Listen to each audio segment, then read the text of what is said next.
Quand on y réfléchit, dormir a quelque chose de terrifiant, non? Je veux dire, on se met volontairement dans une sorte d'état où l'on n'est ni conscient de ce qui se passe autour de nous, ni à l'intérieur de nous. On ne contrôle pas non plus vraiment quand on s'endort, ni quand on se réveille. Et le plus flippant là-dedans, c'est que ça se répète toutes les nuits. On va plonger ensemble très profondément dans l'iceberg du sommeil et des rêves. Et vous allez voir qu'il peut vite vous faire cauchemarder. Je vous souhaite la bienvenue dans Mysteria.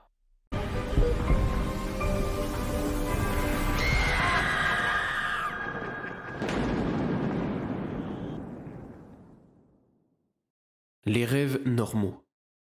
On commence doucement avec ce qu'on peut définir par les rêves normaux. Des recherches en neurobiologie ont démontré que tout le monde rêve pendant son sommeil, mais pas tout le monde ne s'en souviendrait. Le sommeil chez l'humain, rapidement, se déroule en 4 phases. L'endormissement, le sommeil léger, le sommeil profond et le sommeil paradoxal. Nous pouvons rêver à tout moment de la nuit, mais dans la plus grande majorité des cas, les rêves sont plus fréquents, intenses et concrets lors de la phase du sommeil paradoxal, la dernière. Et c'est d'ailleurs pour ça que souvent, en vous réveillant le matin, vous avez l'impression que vous venez juste de finir votre rêve. Car vous êtes en fin de cycle, votre sommeil paradoxal vient de se terminer et les rêves étaient plus prononcés à ce moment-là.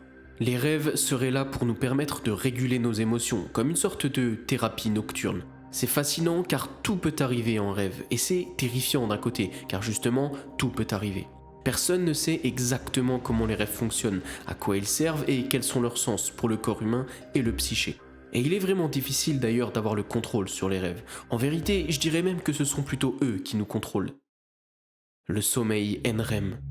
En parlant des cycles du sommeil, on doit aussi parler du cycle appelé veille-sommeil. C'est une échelle plus grande et il est composé de 3 phases. L'éveil, le sommeil lent ou NREM, qui signifie Non-Rapid Eye Movement pour mouvement d'yeux non rapide, et le sommeil paradoxal ou REM pour Rapid Eye Movement. Le sommeil REM viendra bien plus bas dans l'iceberg, donc pour l'instant parlons du sommeil NREM. C'est la phase pendant laquelle le cerveau est le plus calme, l'activité et les ondes cérébrales sont à leur minimum, votre souffle se ralentit, vos muscles se relâchent et les battements de votre cœur sont plus lents que jamais. Et le problème, c'est que si votre corps ne parvient pas à un sommeil NREM suffisamment réparateur, vous allez rapidement vous exposer à des maladies physiques ou mentales de type Parkinson, de type Alzheimer et autres maladies neurostimulées. Le somnambulisme. Alors que j'étais dans la cuisine avec mon mari, tard dans la nuit, nous avons entendu un bruit sourd dans la chambre de notre fils de presque 2 ans. J'ai décidé d'aller voir ce qui se passait et en arrivant en bas des escaliers, j'ai eu la peur de ma vie. Mon fils se tenait tout en haut des marches, son pied droit presque dans le vide, et il fixait le vide droit devant lui. Je me suis rapidement avancé à sa rencontre et quand je suis arrivé à son niveau, je me suis rendu compte qu'il n'était pas réveillé. Il était en réalité endormi, les yeux vitreux grands ouverts et victime de somnambulisme. Ça, c'est le témoignage d'une jeune maman qui a découvert le somnambulisme pour la première fois. Le somnambulisme arrive quand on est suffisamment endormi, mais que le cortex moteur qui contrôle les mouvements est toujours en état d'alerte. Ça touche environ 4% des adultes et 17% des enfants, et c'est, en général, pas dangereux. Il peut arriver, dans le pire des cas, que les somnambules tombent, se blessent ou, dans des cas plus sérieux, sortent de chez eux, se mettent à conduire ou à se rendre dans des endroits dangereux. Dans la plupart des cas, l'épisode de somnambulisme ne dure que quelques minutes et la personne ne s'en souviendra même pas. Les suppléments de mélatonine. La mélatonine, c'est une hormone que votre corps produit naturellement et qui aide et joue un rôle important dans le sommeil et l'endormissement. L'hormone régule les cycles jour-nuit et est sécrétée par votre corps quand le soleil commence à disparaître et disparaît en général 7 ou 8 heures plus tard, graduellement. La lumière du jour vient justement inhiber les derniers effets de la mélatonine, ce qui nous permet de se sentir plus alerte et de se réveiller naturellement. Depuis plusieurs années déjà, on peut trouver, assez facilement, des suppléments pour mélatonine en vente libre pour aider au sommeil. Pour la plupart des gens, ça fonctionne, bien qu'il faille accompagner ce supplément d'un mode de vie sain et équilibré. Mais derrière ça, il y a de nombreux points noirs et de témoignages flippants. Certaines personnes ont témoigné avoir subi des rêves intenses, étranges, des cauchemars terrifiants, réels et omniprésents lors de la prise de mélatonine. Avec cette dernière s'accompagne de la fatigue durant la journée, des nausées et une sensation de dépression ponctuelle qui peut arriver. Un prix donc bien fort à payer, alors qu'à la base on cherchait simplement à dormir. Les rêves récurrents. On parlait des rêves un peu plus tôt. Mais que se passe-t-il si vous faites le même rêve nuit après nuit, ou pire, le même cauchemar, le même nuit après nuit, vous pourchassant inlassablement à chaque fois que vous fermez les yeux? C'est effrayant et bizarre. Pourquoi et comment est-ce possible? Votre cerveau est-il en train de vous envoyer un message ou est-ce juste le fruit du hasard? Eh bien, c'est vraiment difficile à dire et à évaluer. Il y a toutefois une théorie qui, je trouve, tient la route. Faire le même rêve ou cauchemar en continu, nuit après nuit, pourrait signifier un manque dans votre vie. Ce rêve serait le résultat de votre cerveau en train d'essayer justement de combler ce manque. Les rêves sont déjà une science très obscure, mais alors quand le même rêve revient en boucle, encore et encore, ça peut vite devenir terrifiant. Le jet lag. Le jet lag, de son vrai nom arythmie circadienne, est encore un effet étrange et bizarre de notre corps. C'est bien plus qu'une simple fatigue due à un long voyage en avion d'ailleurs. C'est la conséquence d'une perturbation importante de l'horloge interne du corps, liée à un brusque changement de fuseau horaire bien souvent. Le corps humain est vraiment très bien fait et il possède son propre rythme circadien. Ça régule votre horloge interne, vos heures de sommeil, d'éveil et ça permet à la machine qu'est votre corps de fonctionner de manière correcte. Maintenant, si on vient soudainement perturber tout ce mécanisme, forcément, rien de bon ne peut arriver. Le jet lag va causer fatigues intenses, moments de confusion, crises de panique et anxiété dans le pire des cas. Ça peut durer plusieurs jours et le corps complètement désorganisé de son fonctionnement normal va vous le faire payer. Certaines personnes vont justement prendre des suppléments d'hormones à la mélatonine pour venir contrer les effets du jet lag et tenter de remettre leur corps dans un cycle plus organisé. Mais est-ce que vous vous rappelez ce qu'on a dit sur les suppléments en mélatonine? Maintenant, imaginez jet lag plus supplément en mélatonine et on a là un cocktail dévastateur pour le corps humain, qui peut parfois donner des résultats terrifiants. L'impression de tomber. Alors que vous êtes sur le point de vous endormir ou alors que vous êtes au début de votre phase de sommeil, avez-vous déjà eu la très désagréable impression de tomber? C'est super chiant, on est d'accord. Il y a une explication très claire sur ce phénomène, ce seraient les muscles de votre corps qui, de manière soudaine et involontaire, viendraient se contracter eux-mêmes. On appelle ça une secousse hypnique. Et il est plutôt commun de ressentir justement, en plus de l'impression de tomber, des bruits autour qui semblent bien plus forts que la normale, ou alors parfois même de voir des lumières flasher autour de nous.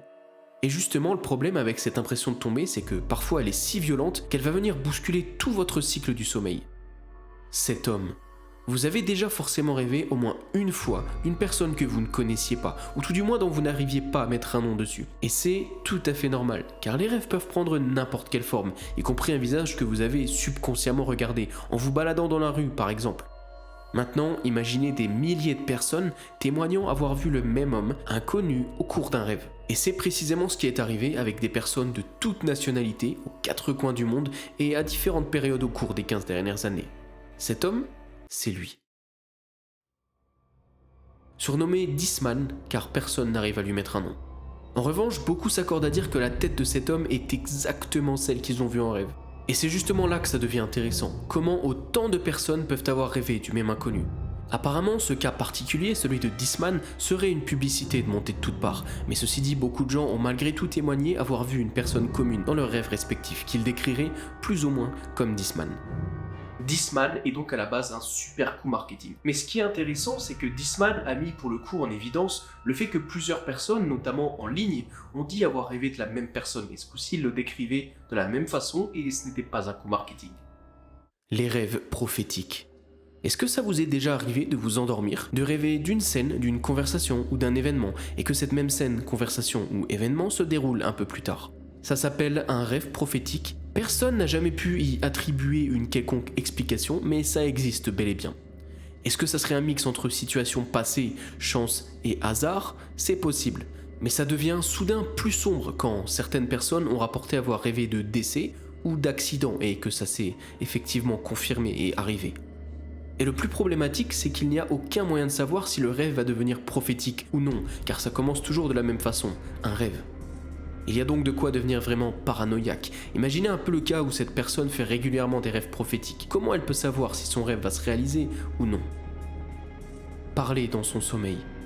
Dans la même lignée que le somnambulisme, on rapporte de nombreux cas de personnes parlant pendant leur sommeil. Ça s'appelle la somniloquie et ça peut parfois faire froid dans le dos. Ça peut être causé par tout un tas de choses, comme l'alcool, le stress, le manque de sommeil, la fièvre, et ça peut aussi être héréditaire. Maintenant, la raison pour laquelle ça a sa place dans le haut de l'iceberg, c'est dû au fait justement que certains somniloques qui se sont enregistrés la nuit ont témoigné avoir parlé dans leur sommeil de choses reflétant une peur immense, de l'anxiété et d'autres choses plutôt flippantes. Mais sur ces belles paroles, je vous propose qu'on mette la tête sous l'eau. Les cauchemars.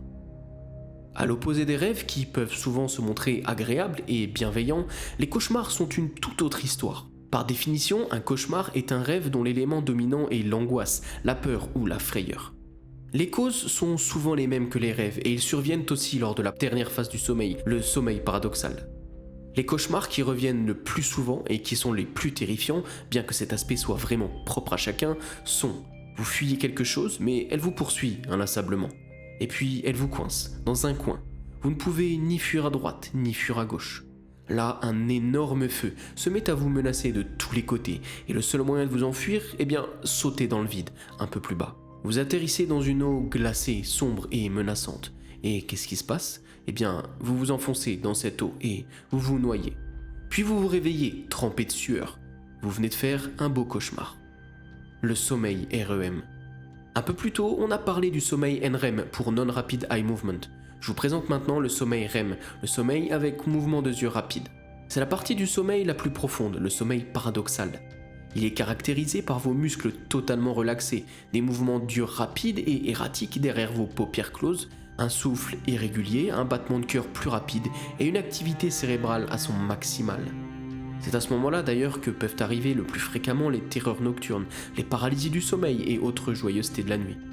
Car vos muscles sont relax, mais votre cerveau, lui, est en ébullition. Les cauchemars qui surviennent pendant le sommeil REM seront presque toujours plus puissants, plus intenses et plus effrayants. L'insomnie. Imaginez-vous allongé dans votre lit, les yeux fixés sur le plafond, l'esprit rempli d'une fatigue épuisante.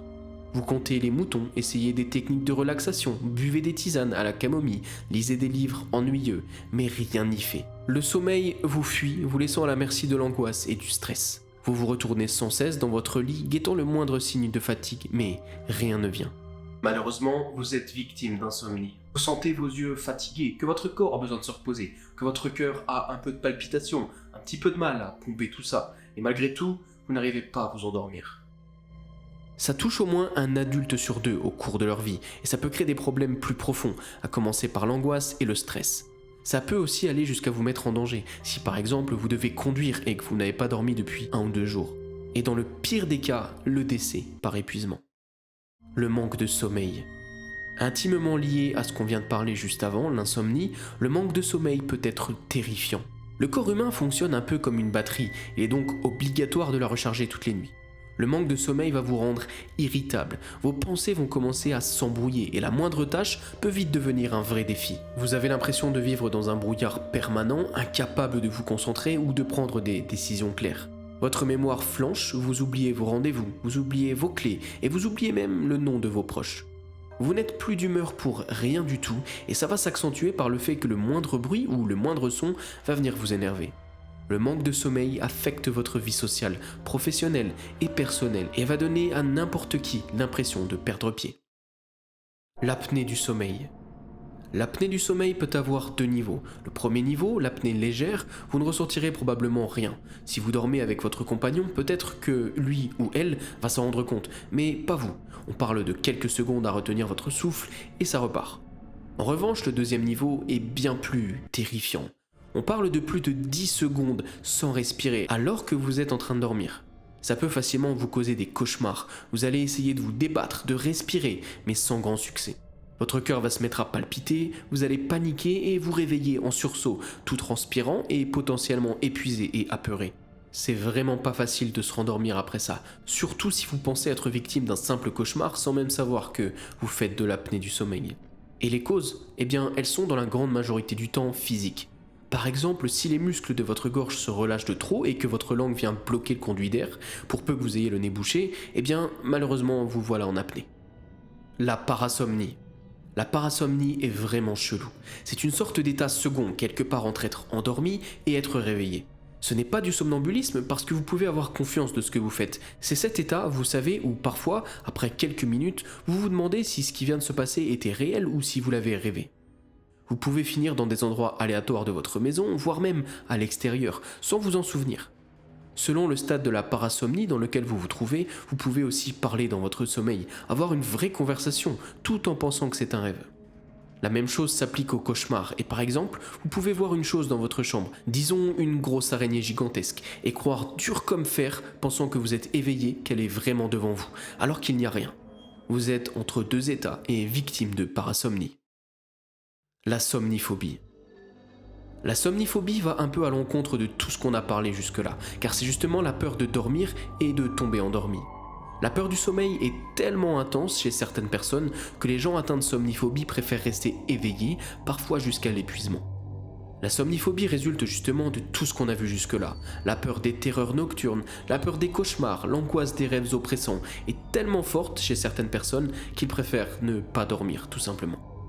Et le problème, c'est que le sommeil, qui est indispensable, devient alors un réel ennemi à combattre.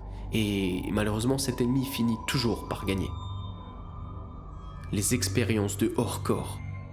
J'ai trouvé de nombreux témoignages de personnes disant avoir subi une expérience de hors-corps, ou OBE en anglais. D'après le docteur Stephen Laberge, ce seraient des sortes de rêves lucides qui résulteraient de traumatismes crâniens, de privations sensorielles ou de la prise de psychotropes.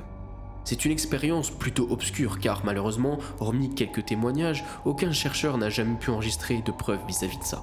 Le point commun raconté par tous ceux ayant fait une expérience hors corps, c'est qu'ils parvenaient à bouger autour d'eux tout en voyant leur corps allongé sur le lit. Ils peuvent bouger librement, ils peuvent penser Et c'est plutôt flippant, non? Je veux dire, qu'est-ce qui se passe dans notre cerveau pour que pendant qu'on dort, ils parviennent à nous projeter hors de notre corps?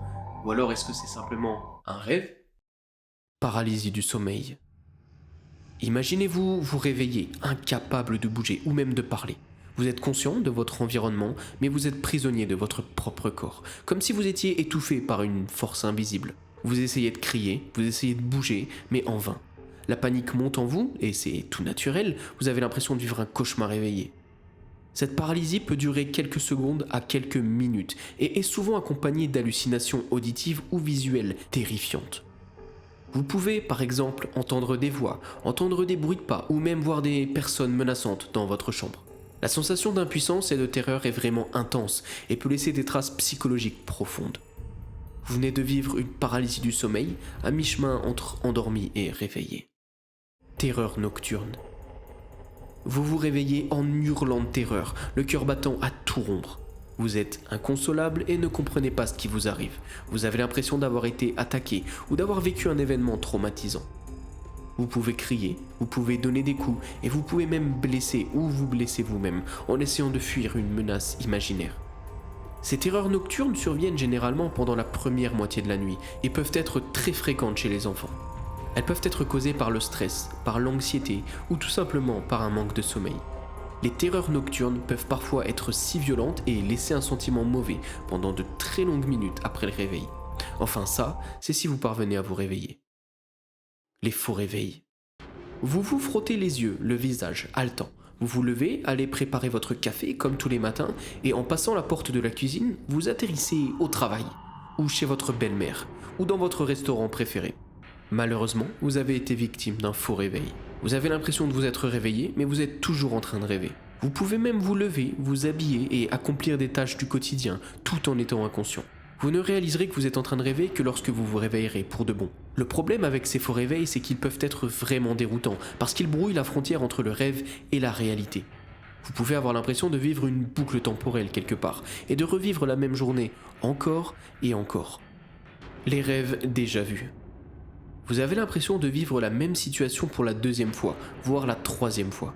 Vous connaissez déjà les dialogues, les décors et les événements qui vont se dérouler. Ces rêves peuvent être vraiment déroutants et troublants, car ils vous donnent l'impression de revivre le passé. Vous pouvez avoir l'impression de revivre un moment heureux de votre vie ou malheureusement un événement traumatique que vous avez déjà vécu. Ce qui est étonnant, c'est qu'on recense pas mal de personnes témoignant faire un rêve de déjà-vu qui s'est ensuite réalisé le lendemain. C'est à la limite de la prémonition et savoir que tout cela se passe alors que vous êtes endormi, eh bien, ça peut faire froid dans le dos. Le cauchemar du purgatoire. De très nombreuses personnes, partout dans le monde, relatent avoir fait un cauchemar en commun. Ils sont piégés dans un monde entre la vie et la mort, un endroit sombre et oppressant, où ils doivent y errer sans but précis. Il y a des âmes errantes tout autour d'eux, et ce cauchemar est toujours accompagné d'un sentiment immense de tristesse et de regret.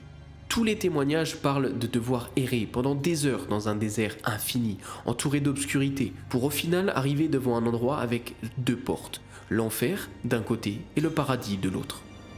Les cauchemars de purgatoire sont vraiment très spécifiques, et malheureusement, hormis les avis que j'ai pu trouver en ligne, difficile d'en apprendre plus dessus. En tout cas, les témoignages racontent tous la même chose. Pas moyen de savoir ni quelle porte choisir, et surtout, une fois la porte passée, pas moyen de revenir en arrière. Le coma. Le coma, et je veux aborder cette entrée avec le plus grand des respects, c'est une sorte d'état prolongé de perte de conscience. Le plus souvent, le coma arrive après un traumatisme, mais il peut être aussi dû à une maladie ou alors volontairement induit par un docteur. Le coma est relativement similaire à un état de sommeil profond, et ce à tel point qu'aucun stimuli extérieur, comme par exemple des bruits, de la douleur ou des sensations, ne peuvent parvenir à faire réagir les personnes. Le cerveau, lui, continue de fonctionner, l'activité cérébrale est bien présente, mais différente malgré tout d'un sommeil classique. D'après le livre des records, c'est Hélène Esposito qui serait restée dans le coma le plus longtemps, pour une durée de presque 37 ans. Elle est malheureusement décédée après ça. En cas de coma, le corps ne semble pas suivre le classique cycle repos-éveil dont on a parlé un peu plus tôt, et par conséquent, il semblerait logique que le coma soit accompagné de peu, voire pas de rêve du tout. Mais quand on sait que beaucoup de personnes ont témoigné, après s'être réveillées d'un long coma, avoir fait des rêves plus vrais que nature ou des cauchemars plus effrayants les uns que les autres, eh bien, ça laisse à réfléchir. Le syndrome de la tête explosive. Là, on est sur quelque chose de vraiment effrayant et dangereux. Imaginez-vous vous réveiller en sursaut, le cœur battant à tout rompre, avec l'impression qu'une explosion a retenti dans votre tête, avec ce bruit-là vraiment chiant dans vos oreilles. Vous êtes sonné, vous êtes désorienté, et vous avez la très désagréable impression que votre tête va ou vient d'exploser. Le bruit est tellement violent que vous avez l'impression qu'un coup de feu a été tiré près de votre crâne. Vous pouvez également ressentir une vive douleur fulgurante, des hallucinations visuelles et auditives et un sentiment de panique intense. Ce syndrome est très rare, mais il peut être très effrayant et perturbant. Les causes exactes du syndrome de la tête explosive ne sont pas vraiment connues, malheureusement, mais il pourrait éventuellement être lié à un stress intense, ou à un manque de sommeil, ou encore à certains médicaments. Pacte avec le diable. On s'apprête à arriver dans les abysses, mais avant, il faut que je vous parle du rêve qu'a fait Giuseppe Tartini dans les années 1700.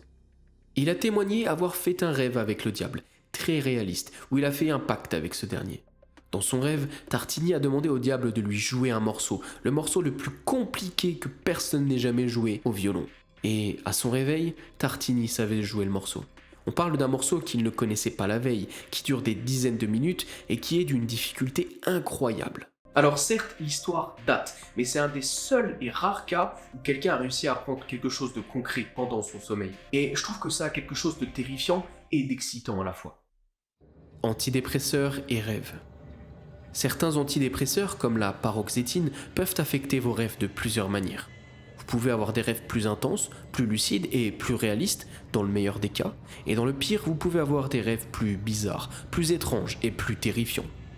Sans rentrer dans les détails, c'est dû au fait que les antidépresseurs jouent sur les neurotransmetteurs du cerveau, qui sont impliqués dans la régulation du sommeil et des rêves. Et ces mêmes neurotransmetteurs vont venir provoquer justement pas mal d'effets qu'on a mentionnés plus tôt, comme des terreurs nocturnes, des paralysies du sommeil et autres terrifiantes joyeusetés. Et justement, dans la même veine que les antidépresseurs, les rêves Stilton. Le fromage Stilton est connu pour provoquer des rêves étranges et vraiment bizarres. C'est dû à la tyramine, une substance présente dans le fromage, qui peut affecter les neurotransmetteurs, encore une fois, de votre cerveau.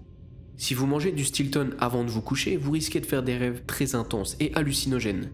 Dans les témoignages de ce que les docteurs appellent les rêves Stilton, on peut y lire, par exemple: le patient a dit s'être réveillé, incapable de bouger ni de parler. Il se sentait étouffé par une force invisible. Puis il s'est mis à entendre des voix, à entendre des bruits de pas et à voir des personnes menaçantes dans un recoin de sa chambre. Il a essayé de crier, il a essayé de se débattre et de s'enfuir, mais rien ne fonctionnait, il était impuissant. L'expérience du sommeil de Randy Gardner. En 1963, Randy Gardner a décidé de rester éveillé pendant 264 heures, soit environ 11 jours, pour étudier justement les effets du manque de sommeil sur son propre corps. Au cours de cette expérience, il a commencé à avoir des hallucinations, des délires et même des pensées. Il a également perdu la notion du temps, la notion de réalité, et a petit à petit sombré dans la folie.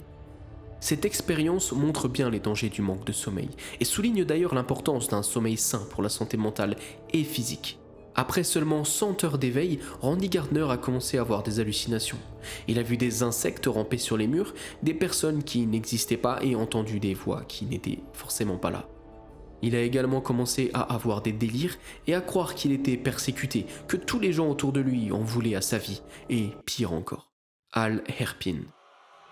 Et en parlant de ne pas dormir, Al Herpin, né à Paris en 1862, est la seule personne au monde qui n'a jamais connu le sommeil. Herpin dit n'avoir jamais dormi de toute sa vie et que cette absence de sommeil ne l'a jamais dérangé, d'une quelconque façon. Il était en parfaite santé toute sa vie et quand il est décédé le 3 janvier 1947, ce fut de cause naturelle et non pas de manque de sommeil. Le cas datant de plus de 70 ans, il sera difficile pour quiconque de réfuter si Herpin a vraiment passé sa vie entière sans dormir ou non. Ce qui est intéressant, c'est qu'on peut retrouver dans de vieilles interviews des gens témoignant avoir vu Al Herpin errer la nuit, maigrichon et qui ne dormait pas. Les hallucinations pré-sommeil. On a parlé un peu plus tôt de la parasomnie, cet état entre le sommeil et la réalité. Eh bien, les hallucinations de pré-sommeil, c'est la même chose, mais en pire. Vous êtes dans votre lit, fatigué, mais conscient et éveillé. Et vous voyez soudainement l'armoire de votre chambre, vous savez, celle qui se trouve tout au fond de votre chambre, dans le coin sombre, qui s'ouvre doucement. Et vous avez l'impression que quelqu'un vous fixe, tapis à l'intérieur. Ça, c'était une hallucination de pré-sommeil. Elles peuvent être visuelles, elles peuvent être auditives ou tactiles, et surviennent juste avant de s'endormir. Elles peuvent être très réalistes et parfois très effrayantes. Bien souvent causées par le stress, par l'anxiété, par le manque de sommeil ou par certains médicaments, comme de nombreuses choses d'ailleurs que l'on a vues jusqu'ici.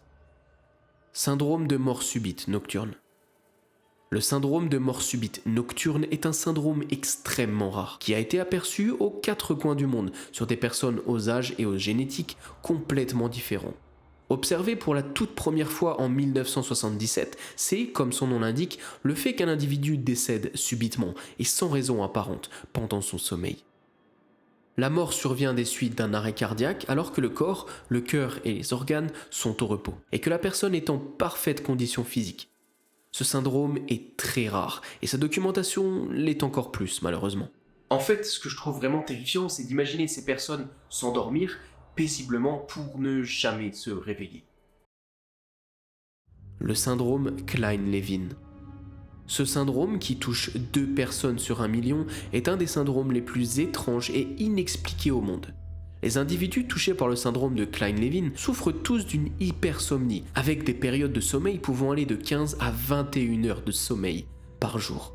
Le tout accompagné de forts troubles cognitifs, comme par exemple un ralentissement moteur, de l'amnésie ou de lourdes confusions. Les personnes malheureusement atteintes du syndrome de Klein-Levin disent avoir l'impression d'être comme dans un rêve en permanence et d'avoir des sensations altérées. Par chance, c'est un syndrome qui se prend en charge et qui se traite relativement bien de nos jours. Les rêves d'enfance. Ça, c'est une des entrées les plus bizarres de tout l'iceberg. Il y a tout un tas de personnes qui disent faire des rêves de eux étant enfants. Jusque-là, ça va. Mais ces rêves, le plus souvent traumatiques, de enfants, arrivent sous la forme de souvenirs. Mais ce sont des souvenirs ou des choses qu'ils n'ont jamais faites ni vécues. Ou alors ce sont des souvenirs modifiés et altérés de vrais événements s'étant passés. C'est très difficile à expliquer et c'est encore plus difficile à comprendre pourquoi le cerveau amène à faire ce genre de rêve d'enfance altéré. J'ai trouvé un post sur Quora qui résume assez bien la situation. J'ai récemment commencé à rêver d'événements vraiment dérangeants de mon enfance que je ne me rappelle pas avoir vécu et c'est vraiment traumatisant. Pourquoi ces rêves arrivent-ils maintenant et pas avant ? Est-ce possible que l'esprit ait bloqué de mauvais souvenirs ? Les cauchemars post-traumatiques. Les cauchemars, en soi, c'est déjà terrifiant pour la plupart d'entre eux. Maintenant, imaginez faire des cauchemars directement liés à des événements vécus ayant laissé des traumatismes à votre corps et votre cerveau. Les cauchemars post-traumatiques sont les pires, car dans les témoignages, on peut y trouver par exemple d'anciens soldats revivant des scènes de guerre horribles, nuit après nuit. Des personnes ayant eu un grave accident de voiture et le revivre en boucle, nuit après nuit, ou alors de tristes victimes de se retrouver face à leur agresseur, nuit après nuit. Ça résulte de cauchemars terribles, encore plus traumatisants, et ça vient justement accentuer le syndrome post-traumatique, déjà bien en place. En gros, c'est un cercle infernal qui se met en place et qui vient détruire les nuits de centaines de personnes. Bloqué dans un rêve lucide. Un rêve lucide, c'est quand le rêveur est conscient qu'il est en train de rêver. Ça peut sembler génial sur le papier, et quand les rêves lucides sont occasionnels pour en avoir déjà fait, c'est vraiment cool. En revanche, il arrive, dans de très rares cas, que la personne se retrouve bloquée dans son propre rêve lucide. Bien entendu, elle finira par se réveiller, mais un rêve lucide peut sembler durer toute une éternité. Et maintenant, imaginez-vous un peu vous retrouver coincé pendant ce qui vous semble être plusieurs jours ou plusieurs semaines dans un rêve. Vous en êtes conscient, mais impossible de vous réveiller. Et maintenant, imaginez un peu que ce rêve vire au cauchemar. Et vous êtes dedans, sans la possibilité de vous réveiller, en train de tout faire pour désespérément vous en échapper. On peut trouver sur internet tout un tas de témoignages de ce genre de blocage dans des rêves lucides, et ils font tous plutôt froid dans le dos. Le pire, c'est cette sensation d'être au courant que vous êtes dans un rêve, mais d'en subir tous les mauvais côtés, sans parvenir à vous réveiller. Comme d'habitude les amis, je vous remercie énormément d'avoir suivi la vidéo jusqu'au bout, j'espère qu'elle vous a plu. C'était un iceberg, elle était un peu plus longue que d'habitude, mais du coup voilà, moi je me suis vraiment amusé à le faire et j'espère qu'il vous aura plu aussi, comme d'habitude. Si vous voulez encore un peu de frisson, je vous invite à cliquer quelque part par là. Je vais vous mettre ma dernière vidéo où j'explore un site flippant, un site internet du nom de Protein Monster. Et si vous l'avez déjà vu, cliquez par là, plutôt de l'autre côté. Je vais laisser YouTube vous recommander une vidéo. Merci à vous, bonne soirée et à la prochaine. Ciao!